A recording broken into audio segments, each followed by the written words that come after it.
Hello, good morning. Good morning, everyone. Welcome to the session on Destination 4. Destination 4 is clean environment and zero pollution. So if this is the one that you want to attend, you are in the right place. So thank you for attending.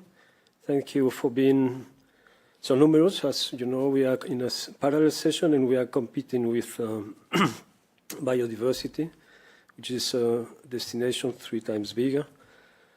Very quickly, so let's go through very quickly to the agenda of this session. So it's rather simple and straight. So we have a call to talk about. We have 4 topics in this call, and we have 3 speakers. So I will give first a short presentation, a short introduction to the destination. It will be followed by Katia Klassings on governance of nutrients emissions. Marta Iglesias will follow and continue with the topic on EU-China cooperation on national and based solutions for nutrients management in agriculture. And then I will conclude the presentations with 2 topics, one on groundwater and another one on drinking water.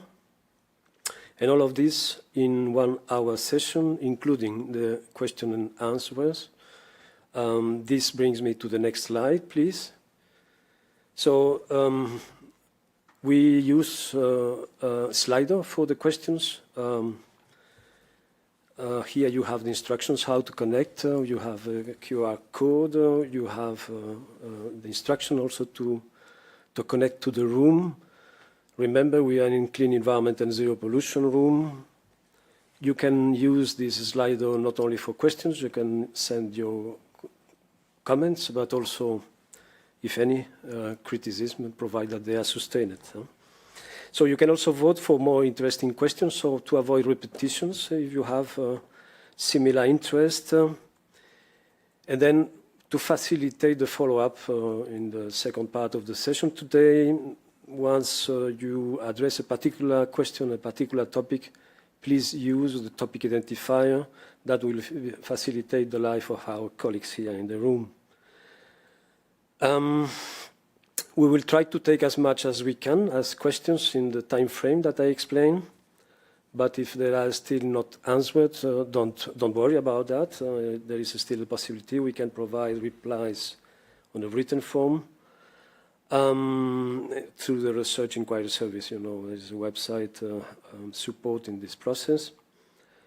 And yeah, during the session today, we will favor questions related to the topic themselves. If you have questions related to general issues or the evaluations and things like that, perhaps it's another place to pose that kind of questions. Thank you for that. Next slide, please. So this is a general slide where you have the logical frame of the destination. So I wouldn't spend ages about that. Probably you heard about the policy context already. We have there, for sure, the European Green Deal and its clean environment and zero pollution ambition. It's a big part of that and of real interest of our topics here. I wouldn't go through all of that because it is for the cluster 6. And as it regards the strategic plan of Horizon Europe, you know, it's a 4 years document establishing the plan for the next years. There is one of the impacts of particular interest for this area, which is the one related to sustainable use of resources, for sure, but also preventing pollution, removal pollution, and protecting water.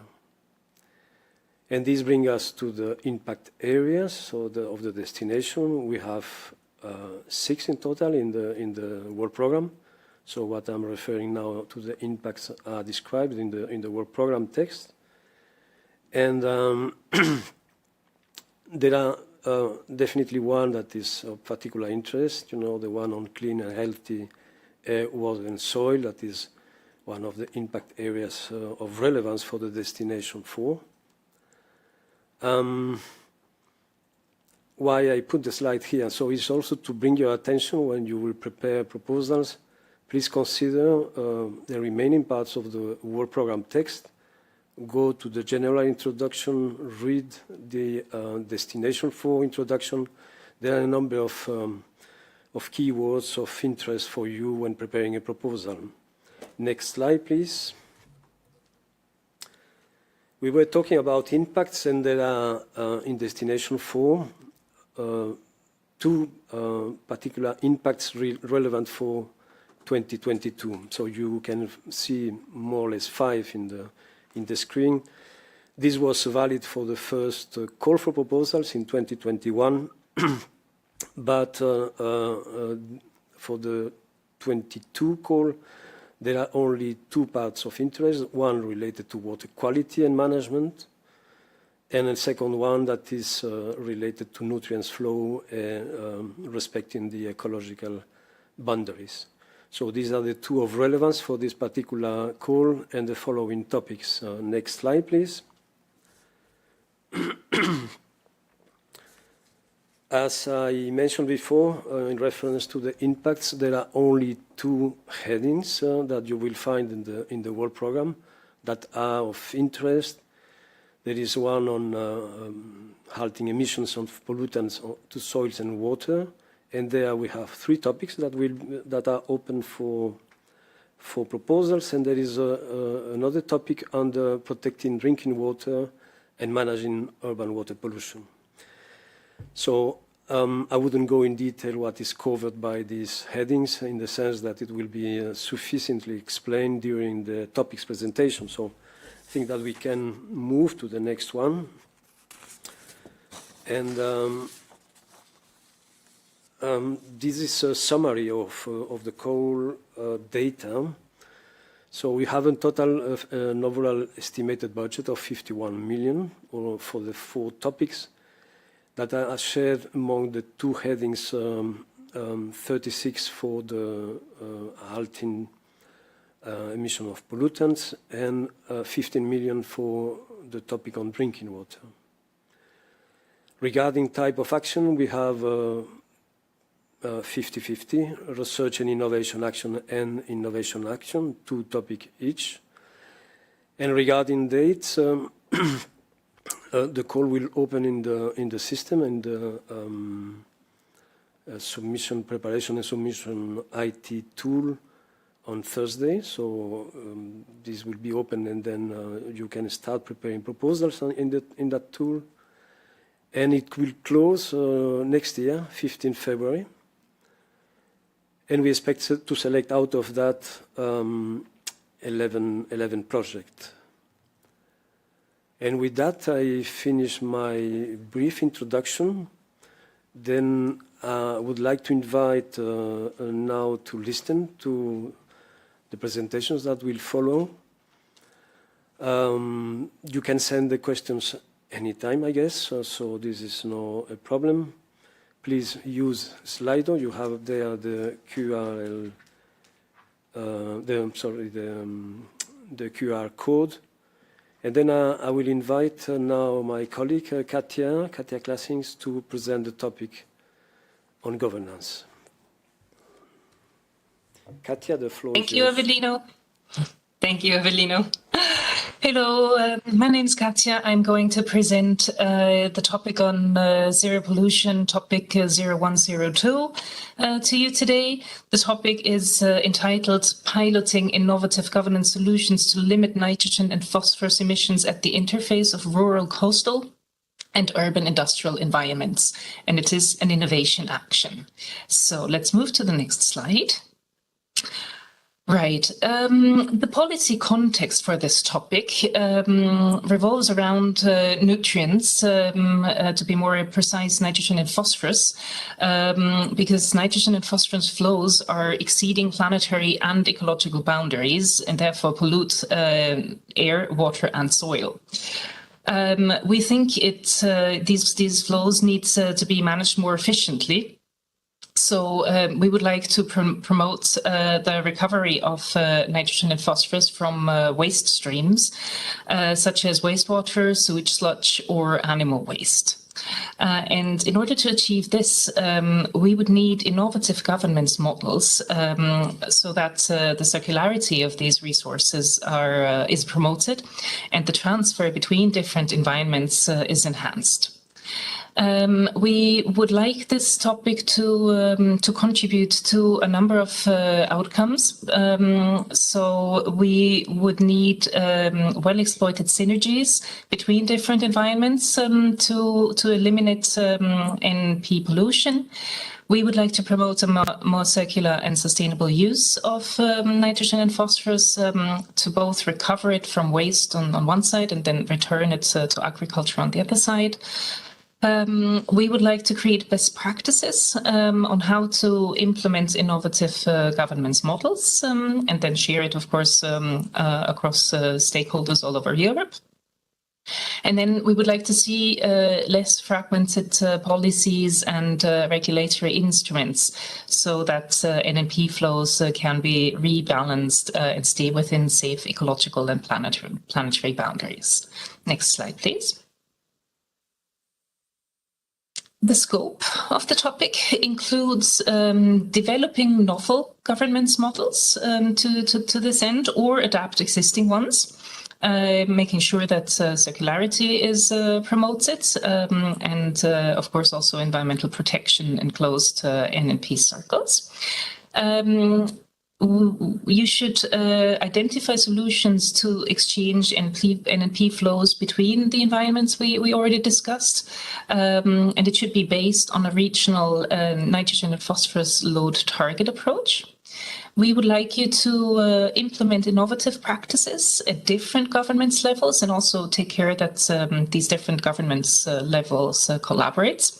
And we would also like to improve public acceptance of recovered products. You should demonstrate the governance models in regional clusters, involving all relevant stakeholders, of course. And finally, we'd like you to develop guidelines and recommendations on how to best then implement the government models. And finally, conduct an evaluation of the ecological and economic cost of non-action. For this topic, we have set aside a budget of 12 million euros in total. So that would be 6 million euros per two projects. And finally, just so that you don't forget, we'd like to have a wide range of relevant stakeholders involved. We'd like you to share data with other projects, and we'd like you to cooperate with the CCRI, the Circular Cities and Regions Initiative. I think that was all from my side. I'm, of course, happy to answer questions. Thank you. Thank you very much, Katja. I think it was concise, but these days everything has to be concise, including proposals. 45 pages is challenging, I guess, to put all together. Thank you for that, and then I will give immediately the floor to Marta to tell us something about this NBS for agricultural purposes. Thank you. Marta, the floor is yours. Yes, I'm here. Thank you very much. Good morning. It's my pleasure to present to you today this topic on the EU-China international cooperation on nature-based solutions for nutrient management in agriculture. Just to raise your attention that this topic is an innovation action. Yeah, thank you. So Zero Pollution Action Plan is a key deliverable of the European Green Deal, as you have heard a few minutes ago. It sets out a vision for 2050 where pollution is reduced to the levels that are no longer harmful to the human health or natural ecosystems. This Zero Pollution Action Plan puts a special emphasis on how to use digital solutions to tackle pollution. So this action plan sets a key 2030 targets to reduce pollution at source in comparison to the current situation. We also have the Farm to Fork strategy that put also an ambition to reduce by 2030 nutrient losses to the environment from organic and from mineral fertilizers by at least 50%, while ensuring no deterioration of soil fertility. The Farm to Fork strategy calls for international green alliances to promote these global transitions to sustainable food systems. So successful proposals funded under this topic will certainly strengthen international cooperation with actors from China in areas of nutrient management to halt pollution and limit nitrogen and phosphorus emissions to remain within the safe ecological boundaries. So nature-based solutions will be developed and tested under this topic for plant nutrition and health with innovative technologies that optimize the use of external inputs. To support the implementation of these nutrient budget methodologies, we need technologies that consider environmental, social, and economic factors. Potential new sources and pathways of nutrients from organic waste has to be identified, aiming to reduce these harmful nutrient loads to soil and water bodies. The uptake of knowledge and innovation in implementing sustainable management of natural resources is another key aspect of this topic. Next, please. The success implementation of a sustainable nutrient management plan requires the availability of technologies to support those who have to use them, farmers in this case, in their decision support making and application of nutrient plans, taking into consideration many socioeconomic and environmental aspects. So, as I said before, nature-based solutions and innovative agricultural and environmental tools can improve these nutrient management and strategies and contribute to the objectives of the European Green Deal and other policies like the Common Agricultural Policies. So for that, the scope of the proposal should build on existing and new knowledge, data and models to develop tools for smart nutrient management plans and methods to prevent, mitigate, and when possible, eliminate pollution in soil, water, and air caused by nutrients. Proposals should explore and assess the potential of alternative nutrient sources, organic versus inorganic, and enhance management and recycling of organic wastes, including the nutrient recovery. The analysis and effect of the nature-based solutions on climate change and crop productivity will include also nutrient availability and interactions between nutrients and carbon cycles. Proposals are expected to develop methods to monitor this nutrient flow based on the smart technologies and data for physical, chemical, and biological parameters. It is also requested to engage with technology development actors, farmers and investors, by organizing a large-scale online hackathon to support tech services for farmers in their nutrient management plans. Decision support systems has to be developed also to assess and understand the performance and the relative merits of nature-based solutions for nutrient management. And under this topic, it is requested this multi-actor approach to ensure the adequate involvement of the farming sector not only in the development of the proposal, but also in its implementation. And also social innovation is recommended, especially because the solution requires a socio-technical interface and requires a social change, new practices, ownership, and uptake of the market results. In particular, actions under this topic will contribute to the EU-China Food, Agriculture and Biotechnology Flagship Initiative, also called as FAB. And due to the scope of this topic, of course, international cooperation is strongly encouraged, but in particular with China. With this, I thank you for your attention. Back to you. Thank you. Thanks a lot, Marta. Very well in time. I mean, this is very easy for a moderator. Anyway, so I think that I missed to introduce myself, so maybe still time, as I have two topics now in a row. So I'm Avelino González, working in the water sector of DG RTD. So very, very briefly, I think that you had time, more than enough, to read the text in the work program, since it is published, well, compared to the previous call, it is published since a while. And let's first stick to the title. So, because in my view, when you write a topic, the title should be self-explanatory. So it's about preventing contamination of groundwater and protecting its quality against impact of global change and climate change. It is a research and innovation action. So we expect a number of things, but including knowledge and preparation for the future. Next slide, thank you.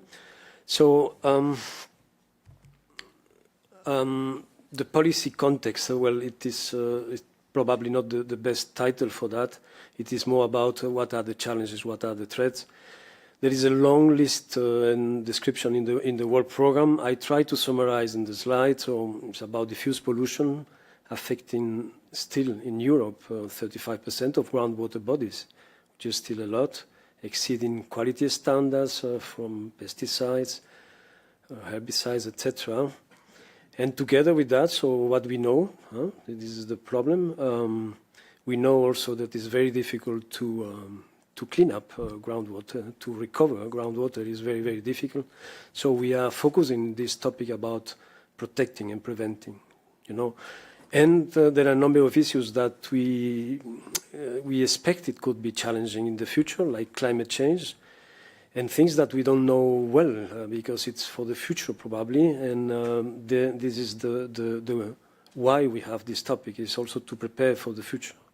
What will be the impact of reduced hydrological flows or extreme events or depletion of water tables with salt intrusion, etc. So there are a number of questions in this slide about the challenge and the threats. Moving to the right side of the slide, we are talking there about expected outcomes. You know that this is one of the main criteria for evaluation. So it is extremely important for you to really understand what is behind this. And at the contrary of my previous colleagues, so here we have contributing to some, and I need to spend a second on that. What does it mean to some? Well, some is definitely not all, is not one or more, is not, you know, it is a number, but it's up to you to decide what is the focus of your project and what are the subjects that you would like to address. We think that with the budgetary envelope assigned to this topic and the size of the project expected out of that, it would be extremely difficult to cope with all what I mentioned there, you know.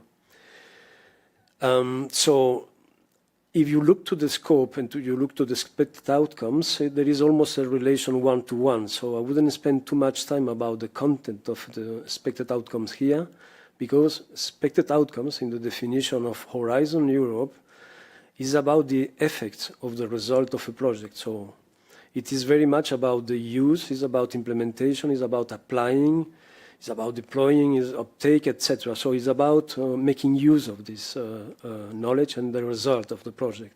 It's something in the short, but in the medium term. It could happen also during the project, but we are mostly looking to the short-term period and the medium-term period.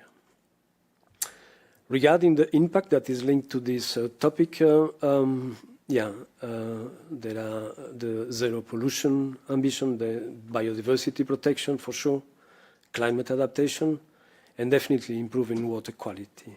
Next slide, please. As I said, so the scope, so the first bullet is about knowledge. So this is clear. I think it's advancing and progressing in terms of knowledge about, well, here is the effect and risk of multiple stressors and pollutants on groundwater quality. It is also about identifying and assessing sources and pathways of groundwater pollution with the purpose of informing through risk management plans at basing or regional scales on to inform about these risk management plans, but also to consider aquifer recharge on reclaimed water and the connection to persistent pollutants. Again, it's about protecting, it's about avoiding to pollute groundwater bodies. The scope includes also developing cost-efficient monitoring strategies. Could be new trusses, could be new sensors, increased sampling, increasing capacity for analytical work and integrating IT advances or geophysical modeling. It is of relevance also to assess possible options and anticipate strategies to protect groundwater quality.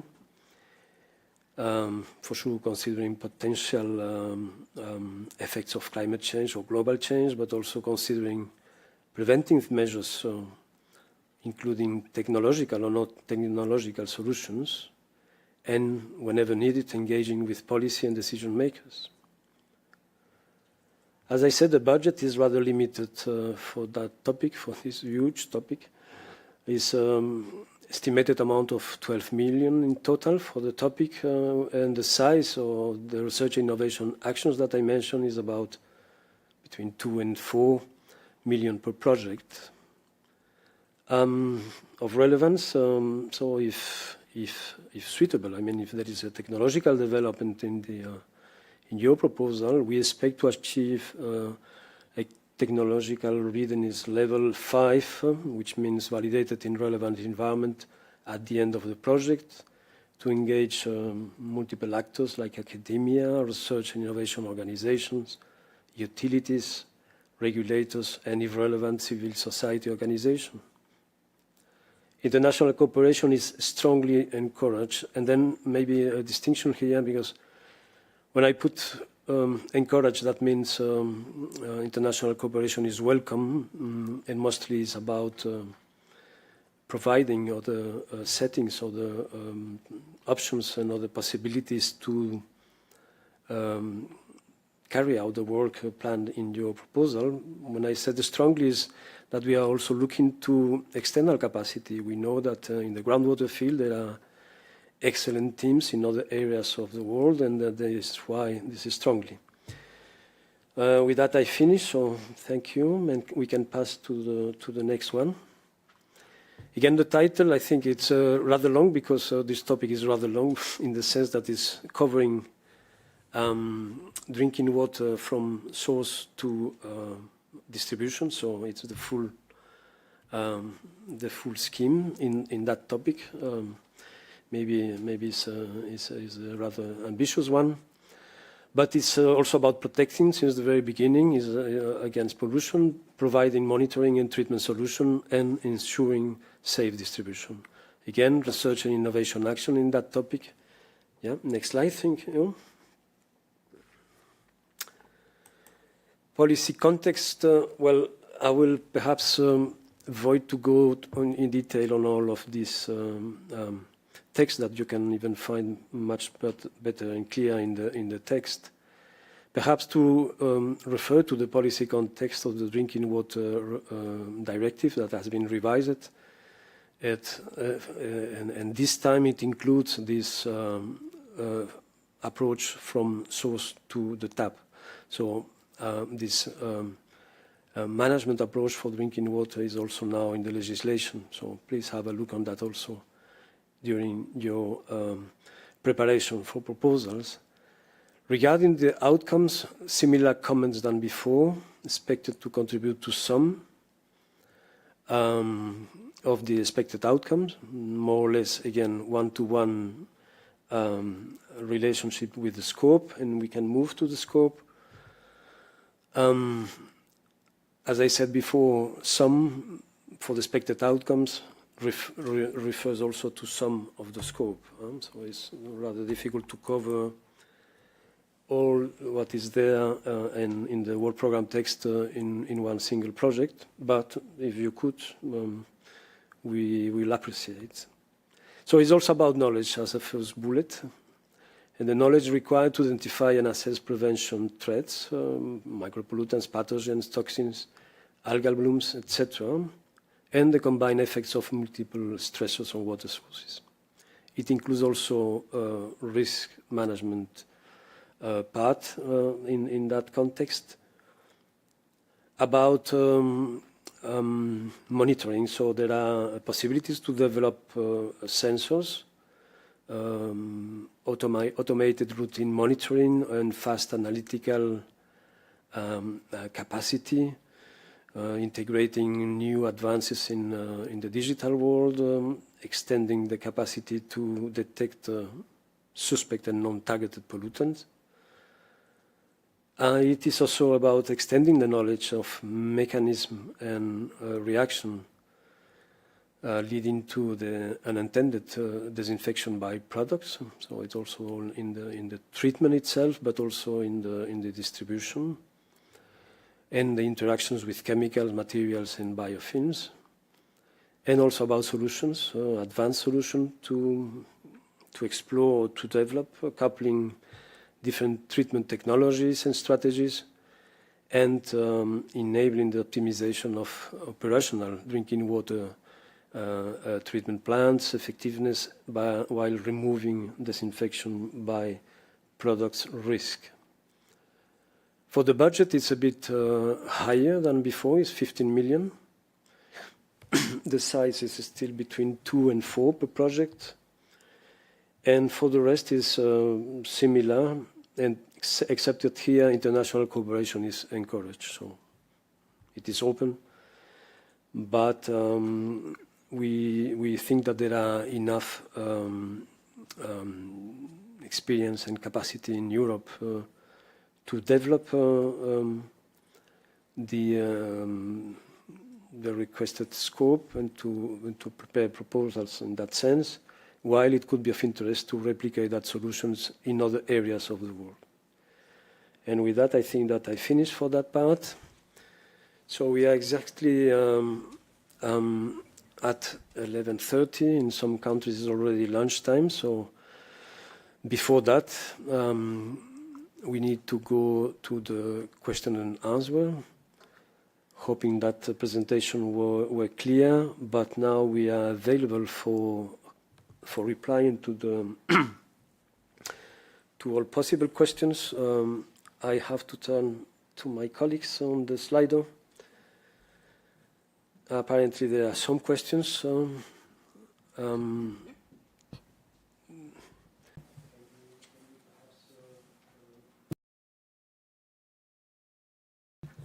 Yes, thank you very much.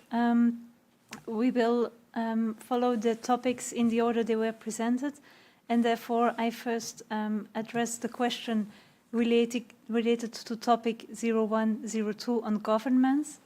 It might also apply to other topics. Could you please explain if a region has a specific administrative meaning? Yes, thank you. Indeed, we would like regions to be looked at a river basin category. So not regions in a political sense, but regions in a river basin meaning. I think that should answer the question. Okay, thank you very much. Then we can move to the next question, which relates to topic 0101. Can you please comment on the balance between preventive measures to reduce pollutant release into groundwater and technologies to treat polluted sites? Thank you. Well, this topic is really about preventive measures. We're really looking on how innovative governance models could push for the circularity of different resources and recovered resources between different environments. So this is mainly for prevention. I think technologies to treat polluted sites will be dealt with more in other parts of this call, but not so much this one. So please focus on preventive measures. I may comment on that topic because it's about groundwater. Indeed, Katja, you are perfectly right. The orientation of the topic is about preventing and protecting, while it is not exclusive. I mean, there is still possibility to have other issues like monitoring, is about detection, and also about treatment. But the clear focus is about prevention and protecting. I agree. Okay, thank you very much. Then we can see if we have other questions left. No, there are no further questions. Okay, but do we have people in the room? I mean, there are. Okay, we have one additional question relating to topic 0101. what does international cooperation is strongly encouraged means? Thank you.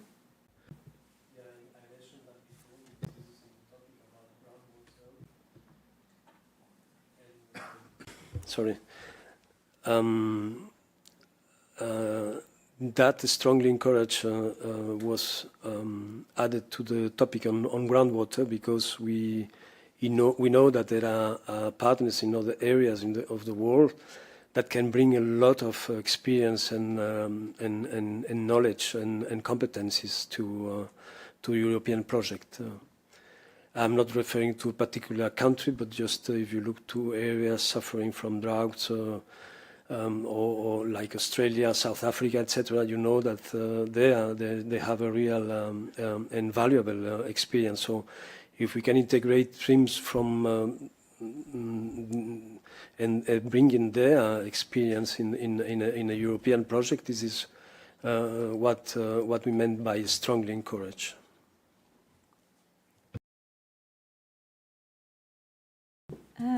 And then related to 0104, but I think we just addressed this question under the topic of 0101, so I suppose the answer is similar. It's not clear if international cooperation is encouraged when EU participants have the needed knowledge. Well, encourage is what we have in the text, and that means it is encouraged. It's not like eligibility criteria, but there we see a possibility also to spread, European solutions to other areas of the world. So it's about engaging them since the beginning, where they can bring a problem. At the opposite of the previous question, it was about the strongly encourage, where they can bring competencies here, they can bring the problem. And then the solutions that could be developed in a European project can also be available to them and responding to their needs. So this is why we put encourage. And for sure, the water solutions, whatever, would be usable by almost anyone in the rest of the world. So it is encouraged. Thank you.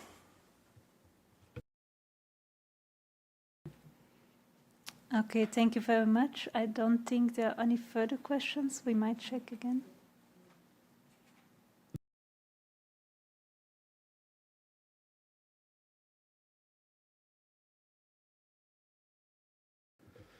Okay, I hope we clarify all the pending issues. I think it was important to raise that question, probably because the text is not always so clear as we would like to have it. This is why it's so important that you bring it back.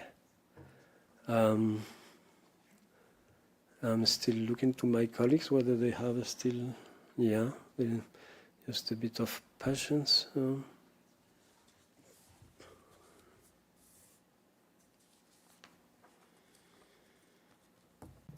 Yes, indeed, there are questions still coming in, so we move back to topic 0104, where a question is asked: how important is it to capitalize results of previous EU-funded projects devoted to the development of water biosensors?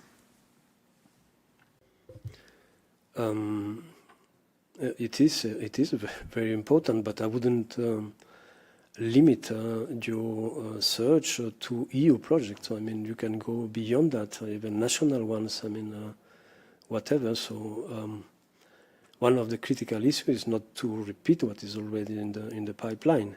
So if you can get access to that and you can bring it as a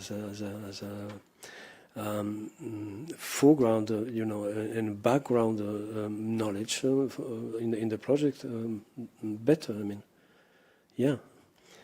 Capitalizing on previous projects, this is important. EU, well, yes, if any. I mean, no problem with that. But look beyond the EU project. I mean, just when you will describe the state of the art and the progress that you expect out of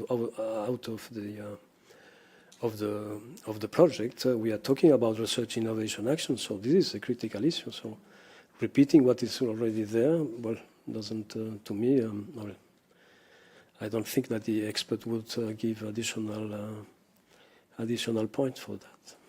Yeah, thank you. Okay, thank you very much. At the moment, we don't have any further questions.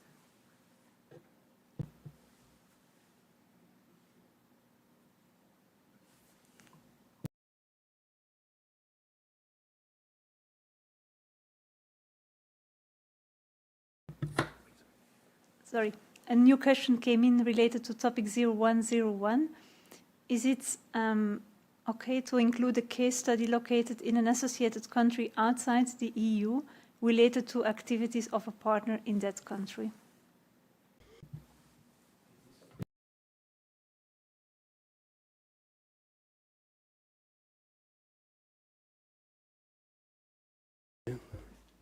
It is okay. We are not explicitly asking for demonstration or, particular case studies in the call text, in the sense that we were looking to a TRL 5. But if there are cases where you can have all your experiments and to have validation in the field, at the field test level, this is okay. So again, I mean, the budget per project is rather limited and probably wouldn't be enough to develop a real case study. But perhaps you have a case study that are already existing, and then you can make use of that for your experiments. Yeah, and could be anywhere. Yeah, thank you. Okay, thank you very much. No further questions. Okay.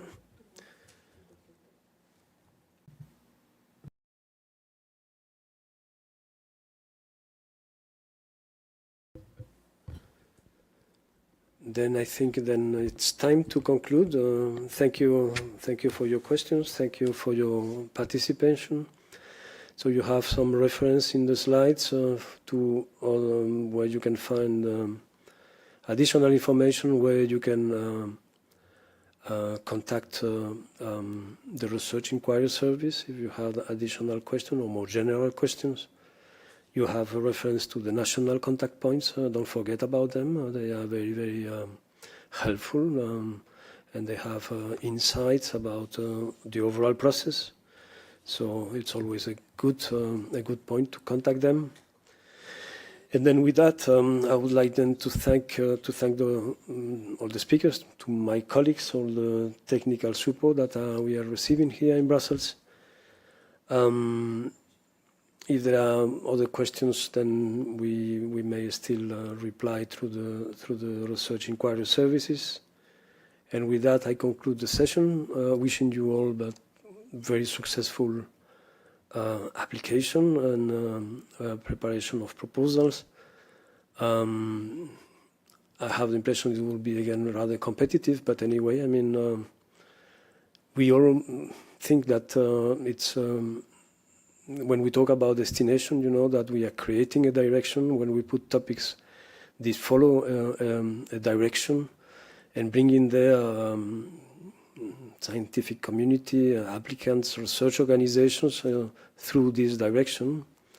From one side, we will get projects funded by the European Union, but at the same time, we are also contributing to create a trajectory and to move ahead this direction all together. And with that, thank you very much for your attention, and I wish you a nice afternoon. Thank you. There is what? There are more questions. 6. Okay, stay online. Don't move on. They shoot already?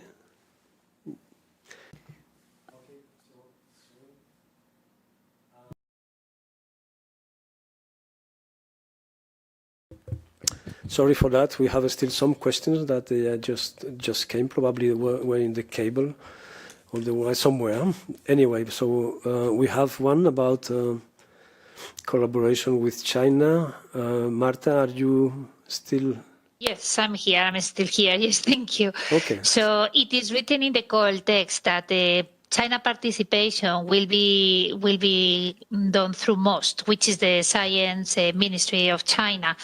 It's not co-funded. China will take care of the financing the Chinese participation in this call. So participants under this call from China will receive funding from MOST. Okay. I answered this question. Thank you very much. Then we move on to topic 0102, where 2 additional questions were raised. The first concerns the question of if the topic addresses air emission from the livestock production, and if not, what is the right topic or call? I think that the first one should be for Katja. Katja, are you there? Yes, I think still that, there. Yeah, I was also wondering. As you were the first presenting, probably there is confusion on the question itself, but I imagine that this emission is for you. Thank you. Yes, and I think we would like to address air emissions as well. We were putting our focus on the pollution of air, water, and soil. So please also take into account air emissions, because we're trying to have a look at NNP emissions from all possible sources at a regional level. So air emissions would definitely be included. Okay, thank you. And that one. Then we go to the next question on topic 0101 in this case. Does analytical method aimed at determining emergent contaminants in water play an important role in the proposal? Yeah, that one is for me. Yes, they could have an important role. It really depends of the orientation of your project or your proposal. There is a reference in the call text, if I remember well, about that, but also about water reclamation and management of aquifer recharge with reclaimed water, where we may introduce finally these emerging contaminants in the groundwater. So, yeah, it could be part of a proposal without any doubt. Thank you. Okay, thank you very much. I think we might have still another question. We're quickly checking. I don't think this one where is a higher focus, the forest area. I don't think it's relevant for our topic, so it must have been submitted under a wrong destination. So with that, I think now there are no longer any questions. Okay, so then I take it back, and as we already showed this slide here, I think that we can close the session. Thank you very much. I think that the video will be available and all the material of the info day if you want to watch it later. With that, good afternoon and thank you again. Bye-bye.